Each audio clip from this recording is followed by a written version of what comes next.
Hey geeks, what's up? Let's look at Uncle Sam.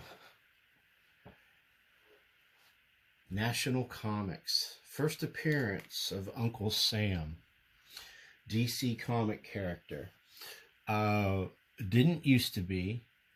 Started out in National Comics, which was not a part of Marvel or DC. This is a reprint, obviously, and I think essentially what they did is they took the original, they got a copy of the original National Comics and just made a photocopy of it and published it. So, but this book cost like, I think it was $4.95, you know. So it's a cheap way, because, you know, if you had a copy of the original National Comics, I'd have to dig out the price guide to see what that is, but it would cost you a small fortune, no doubt, or actually maybe even kind of a large fortune. But issue number 1 of National Comics, which was 72 pages of comics, starred Uncle Sam.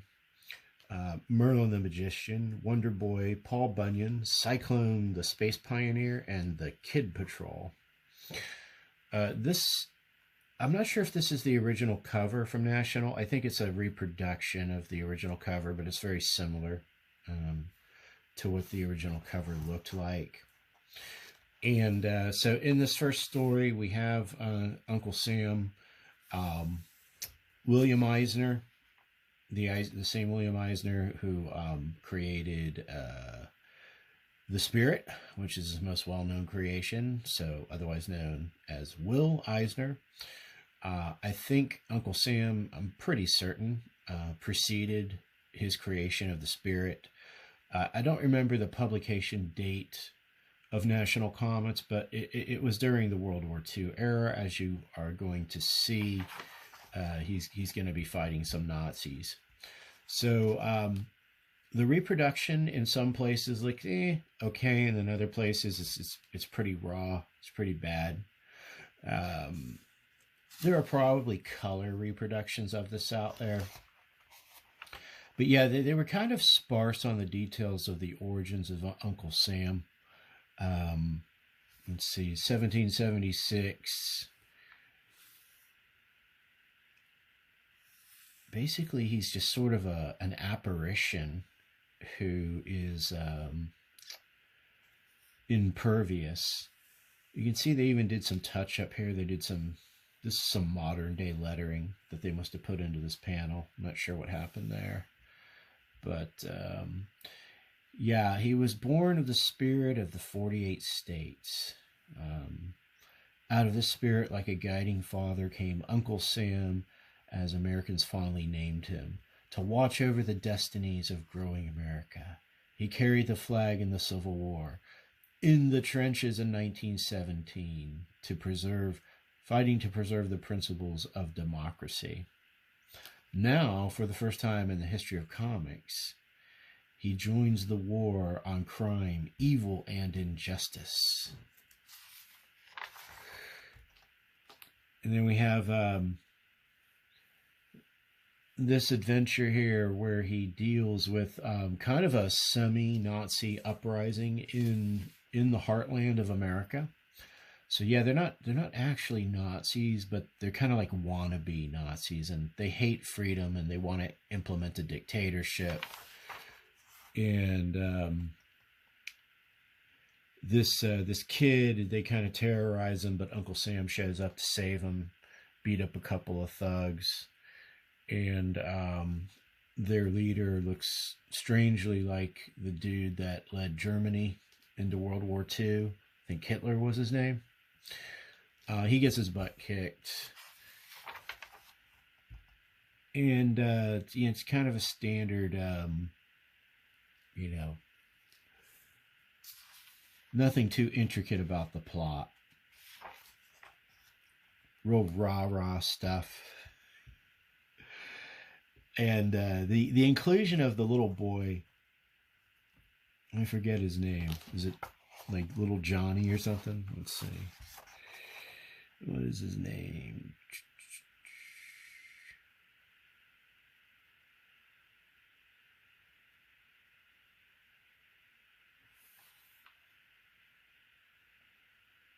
Let's say his name yet. But Uncle Sam comes across him.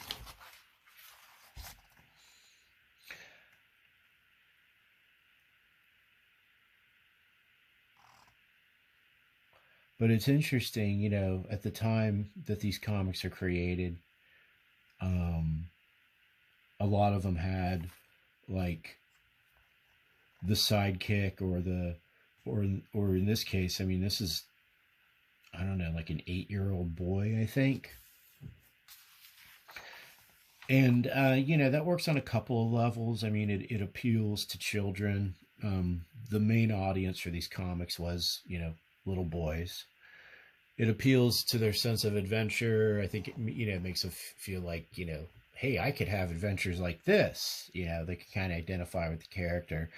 But I also think on some level it might have been a form of subtle propaganda in terms of, you know, exposing children to this sort of rah, fight the war efforts. That's just the cynic in me, I guess.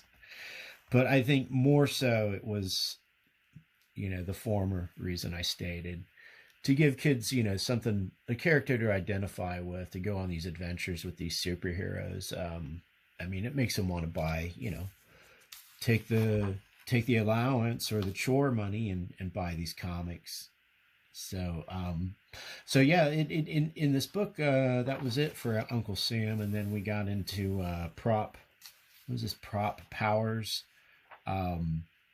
This guy is an aviator.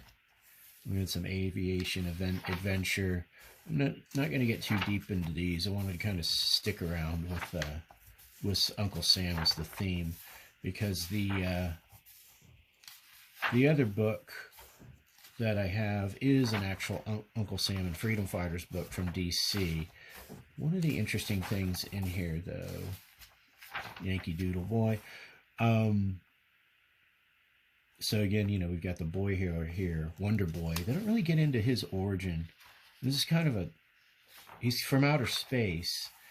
He's from outer space and he lands on Earth, and you know, he starts fighting, you know, basically Nazis. So, or in this case, communist Asians, I think. Cyclone. And this is the science fiction one. 3000 AD, New York City. It is a greatly changed city. This was kind of cool. I don't know who did the who did the artwork on this. I have to look that up, but I thought the panel layouts were really dynamic, very cool. I thought the artwork, the drawing was very good. Yeah, you know, real good retro mechanical designs, rocket designs and so forth. Pretty, you know, pretty impressive, really. But yeah, it's got that real old school look. You know, it's basically a Flash Gordon. I'm sure it's probably a ripoff of Flash Gordon, but it's done very well. And this is standard, you know, bad guy kidnaps the girl. He pops him in the kisser. We have a little bit of a space battle action. It's cool because when they have the space battle, like they have these external guns that come out of the rocket ships and they shoot at each other. You can see in this one, like the dude actually has to mount the turret to shoot it. You gotta love retro science fiction, man. And they have to thwart the bad guy. I think he's trying to take over this planet. They're on Mars, I believe, which, you know, we all know Mars has all this greenery and fauna. At least maybe in the future it does, you know. Maybe we terraformed it. So Interesting. I wonder if there are any more of this. I've heard of National Comics. I've seen it forever, like in the price guides. This is the first time I've ever like picked it up and been able to actually read it. So I wonder if there's any more of these. Because I like this Cyclone comic. It's pretty cool. Um, but we are here really to look at this on the theme of Uncle Sam. So we've got Uncle Sam and the Freedom Fighters, Brave New World graphic novel. I think this was a mini series that ran with DC 2007, 2008. I haven't finished it yet, but I've enjoyed it so far. But there are some things in it that I wanted to point out. The story is essentially a product of its time, mainly in that Uncle Sam and the Freedom Fighters are working for the U.S. government. They're sort of the government's answer to the Justice League, their own superhero team.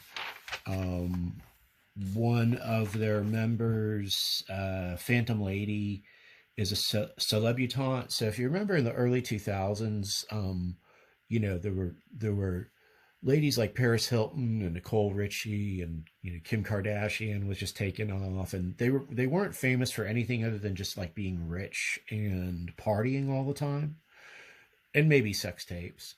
But they didn't sing, they didn't have any musical talent.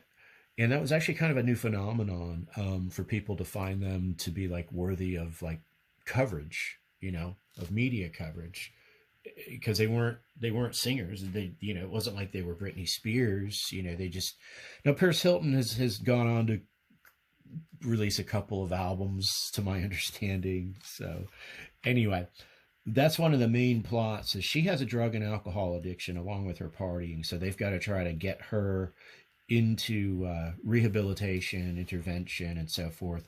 U.S. government kind of hatches within itself a plot to sort of push them out of the way and split the team up for their own nefarious ends. So there's that going on. And then B-Girl, it starts at the beginning. B-Girl is infected with some sort of insectoid mutation, and it begins to make changes, and really kind of upgrades in her insect-like superpowers. And let's see, who does the art in this? Renato Arlem does the artwork. Okay, so I'm not very familiar with him, but one of the things that did strike me just thumbing through it was the artwork. I kind of like this art style. The coloring is a little too dark across the book for my tastes, but I think in this sequence it's appropriate, with them being on this kind of like insectoid alien invasion spacecraft.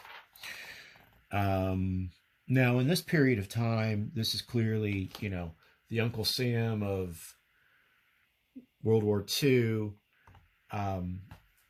He's now living in the early 2000s. And in the post-Crisis on Infinite Earths world, I think he was merged into DC at that point. He was probably with Charlton for a while. I don't know the exact history, but he's had a history before he wound up at DC.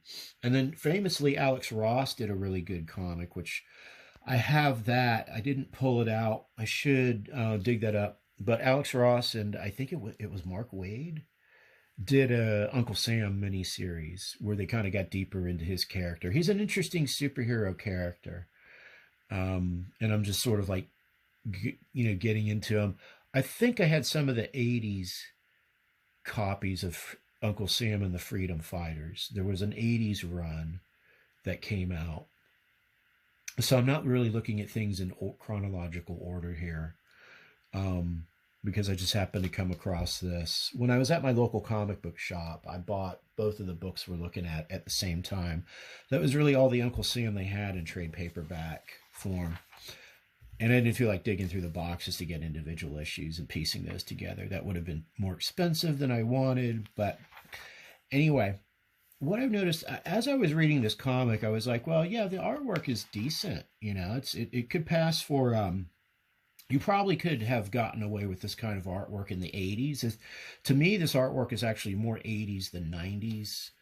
Um, it doesn't look like, and what I'm trying to say is it doesn't look like the artwork in today's DC and Marvel Comics, which is actually, I think, much more bland than this, despite the sort of limited color palette.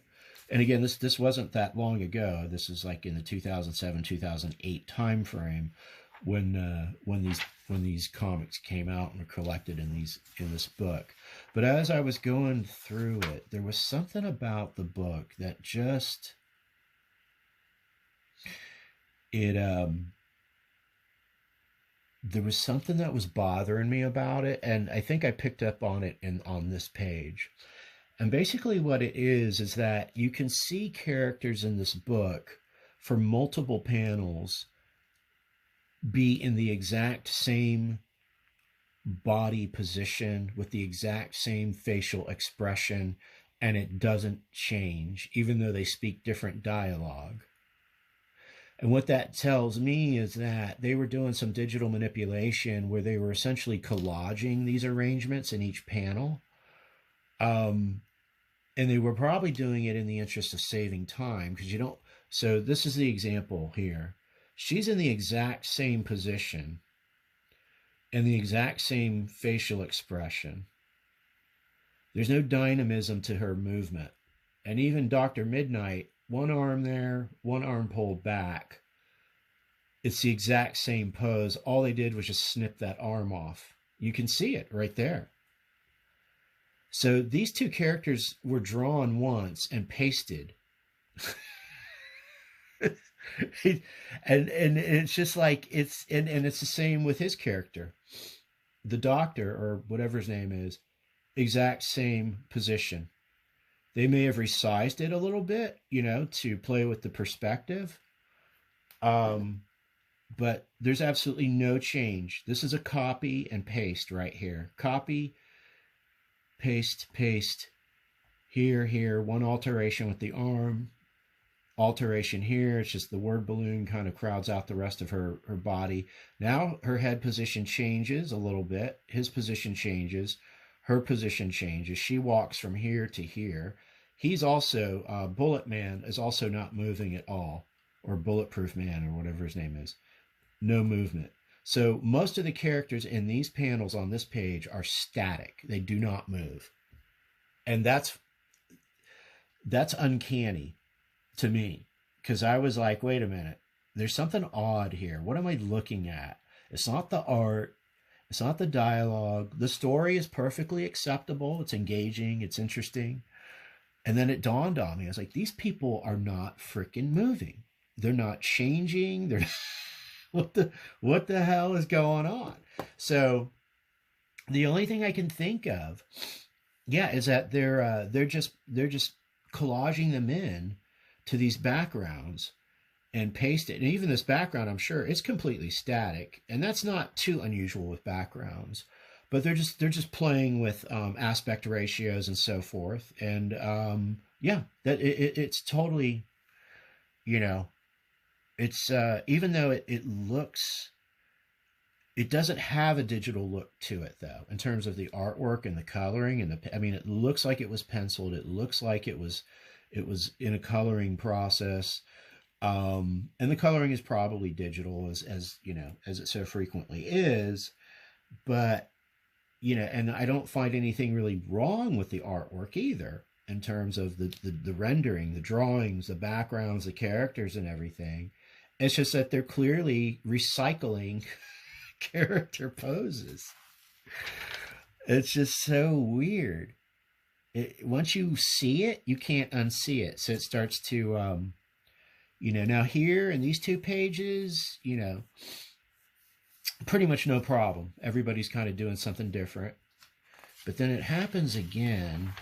Where else did I notice it?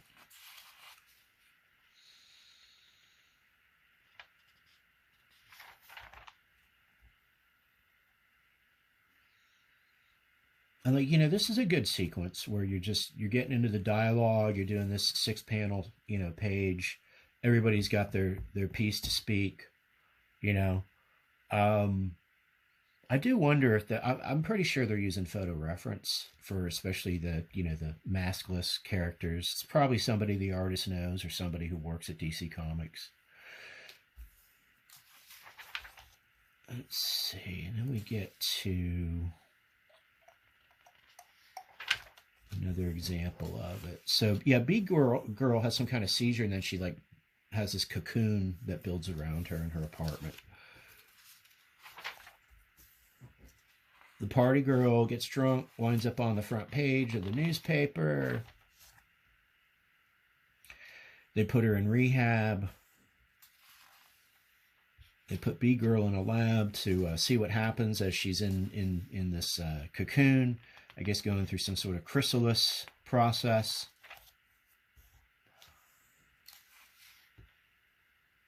Oh yeah, this is the other one that bothered me. So in this page, the advisor's speaking to the president of the United States, and he's hatching some nefarious plot and so forth.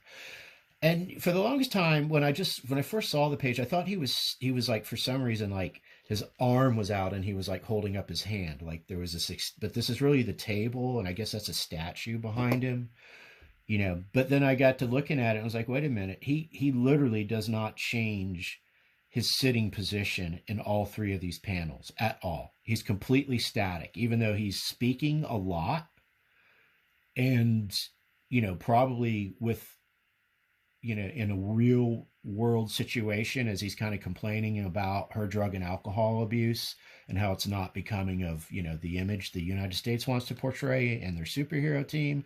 You would think that this individual would be a little more animated in his speech, but he's not. He's completely copy and pasted in, as is really this entire scene. All they do is move him around, the president. And even here, he's not. There's no difference in these scenes. All they did was just pan out a little bit. So, it bothers me. I'm sure they do it in the interest of time, though. It's like you're trying to crank these comics out, and it's like, hey, we're going to have some pages where we're just going to, and again, they do it here, though, with her. Same exact pose, never changes in the chair, totally, absolutely static. So this whole room is constructed, and then they just kind of zoom in, zoom out. They play with the aspect ratio, or the I guess with the aspect ratio, and then they drop her in because she's Phantom Girl, so she can just materialize. But this is completely the same. It's just a copy and paste job. This looks definitely photo referenced. Nothing wrong with that, though. Same here. Same helicopter. There's no difference to it. They're just moving it around. Now, do they do it in action scenes? That would be a sin. An egregious comic book sin. No. They don't do it in action scenes. Not that action scene, anyway. Let's see. I think they could get away with it here, but they do with Uncle Sam's character. Same exact pose. How long is he going to stand there and hold that drink for her? With the same exact, with his hand on the lapel, and it the only thing that changes is he holds out his hand, he freezes, then she grabs him by the hand, and then she takes the water and starts to drink it. And then let's see, we get same pose from this panel to this panel. All they've done is pan out to bring them into the shot. Exact same pose from him too. So, I mean, just recycling poses, and then it carries over to this. These two, for 3 panels, do not move a centimeter. And she doesn't move a centimeter here other than the hand. It's weird, man. And I'm wondering how many comics I've seen this in, but I just didn't notice it. Because I guarantee you they do it in a lot of modern comics. Same pose, Same exact pose. They just pan out, throw in the silhouettes, and there you go. Same exact pose with Bulletproof Man. And is that his name? Because I don't. Let me make sure it's actually his name. Human Bomb. Sorry, Human Bomb. I don't want to offend the Human Bomb. It doesn't sound like a person you want to get on his bad side. And then here, let's see. This might be just a reversal here. They might have just flipped it in Photoshop.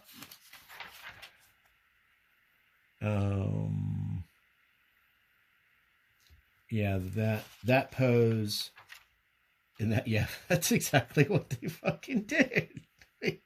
They just, it's exactly the same. And they just flipped it in Photoshop, man. What the fuck, man? Dude, so yeah, these backgrounds here at the library, I'm guessing probably photo reference, and then they just probably ran it through a filter in Photoshop to give it that splotchy look. In fact, I think I know that filter. It's a combination of actually two filters from Photoshop back in that era, because that's when I was using Photoshop. I don't know, man. It's just she tries to commit suicide. But this dude comes and saves her. He's ex-military, so he's got. And who is he? Is he Black? No, he's not Black Condor. Dollman. Oh yeah, Dollman. Yeah, Dollman. So Dollman, they get into his origin story. He drank a serum that kind of shrunk him. He did it to impress this girl, this hot scientist. It's understandable. And then I guess some deep state CIA types come in and like steal the formula, kill her father, the scientist, but she still lives. I think she's part of the team too. I guess she's the same woman that.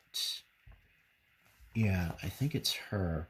So she's part of the team. I don't know if she has superpowers. Is she Miss USA? Oh, she's Miss America. She's Miss America. Joan Dale.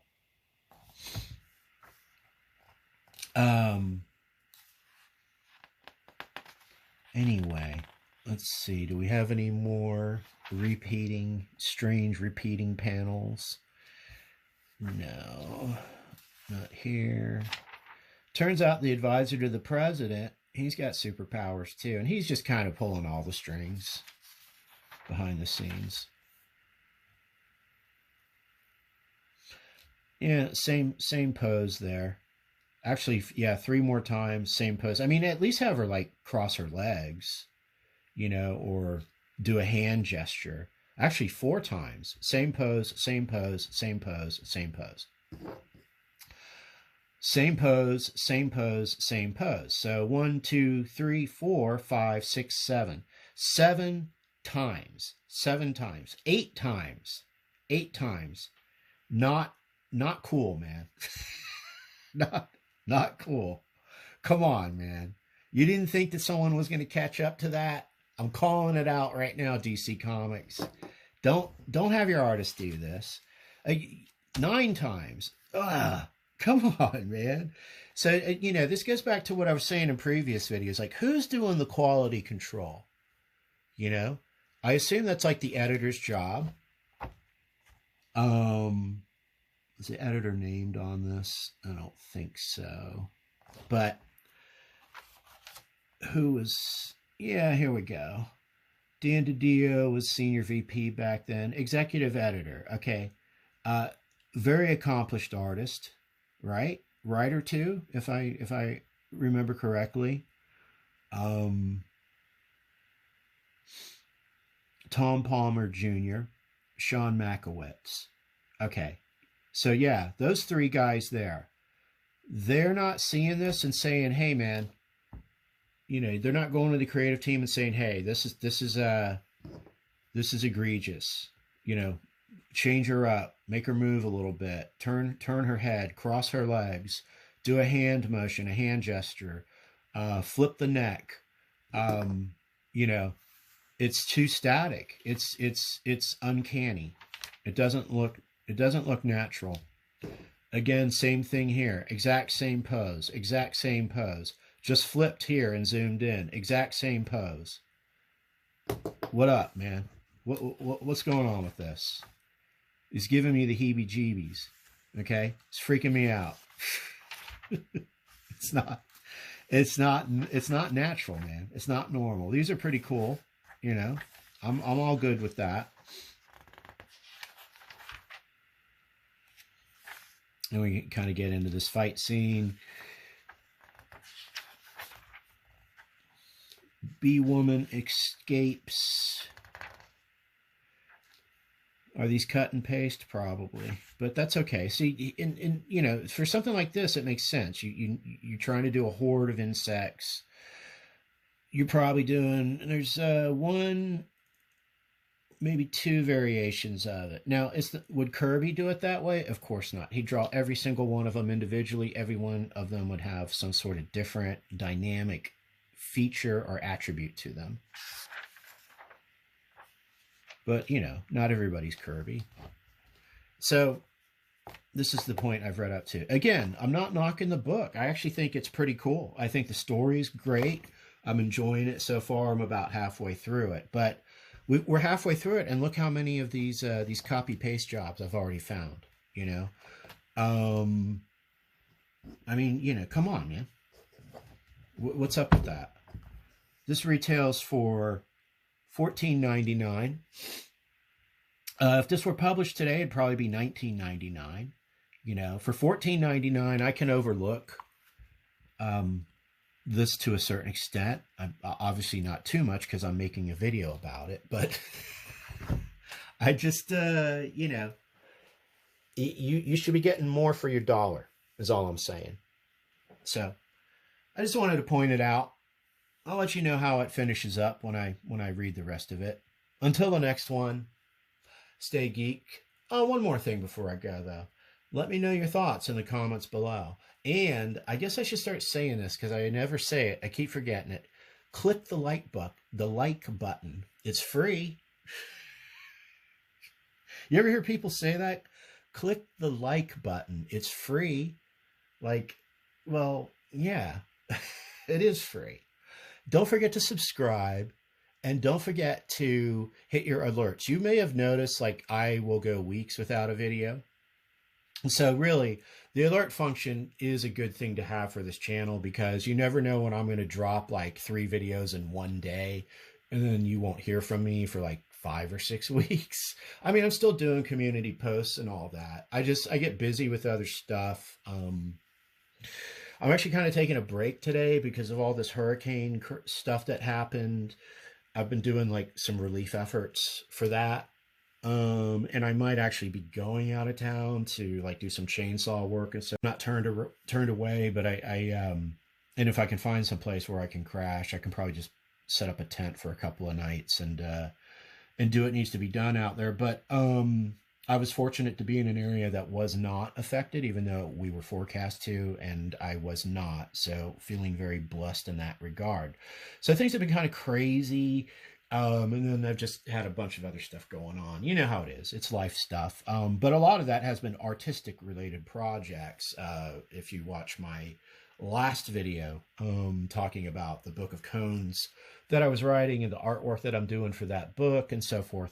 So, yeah, I mean, you know, grinding on the creativity stuff and other things, making a living. But wanted to make a video about this because I now that I've seen this, you know, what they're doing in this book, it's going to be something that's just going to haunt me. I'm going to be looking for it now in all comics, and I'm sure I'm going to find it again in modern comics. And by modern, I'm thinking from, you know, yeah, probably from about 2002 on up to the present day, especially in the Marvel and DC world.